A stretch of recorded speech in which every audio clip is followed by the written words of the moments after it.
This episode of Boiling with Doyle is sponsored by GoEthans Plus, the new monthly subscription service from the Ethans Corporation. Now let's get boiling. Today's episode will be a little different, as we are exploring the 2-point cold boil process, developed by the fine folks at the Ethans Corporation.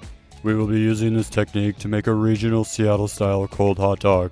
All you need is a pack of Ethan's cold hot dogs, hot dog buns, cream cheese, yellow onion, yellow mustard, a hammer, a screwdriver, a picture hanging set, a glass mixing bowl, saran wrap, packaging tape, and an electric kettle. First, peel and finely dice half a yellow onion for the key ingredient to the Seattle-style dog, cream cheese. It may sound strange, but I promise, it adds a rich creamy texture to the hot dog. We want to top it off with a clean ribbon of classic yellow mustard. Now, it is time to prepare what I like to call Ethan's Cradle.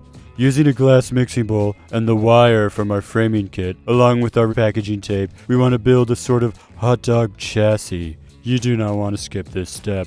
At this point, we will prepare the dog for the cold boil process by wrapping it in several layers of saran wrap and packaging tape. Be sure to use enough material to completely seal the dog to prevent any water from leaking in. Now, the first of 2 steps in the cold boil process. First, boil enough water to fill whatever size bowl you're using, and while the water is still ripping hot, pour it into the bowl until your hot dog is properly submerged. Immediately transfer the bowl into the freezer to begin the second step, the cold boil. The cold boil process takes about 6 hours, so I have one prepared already.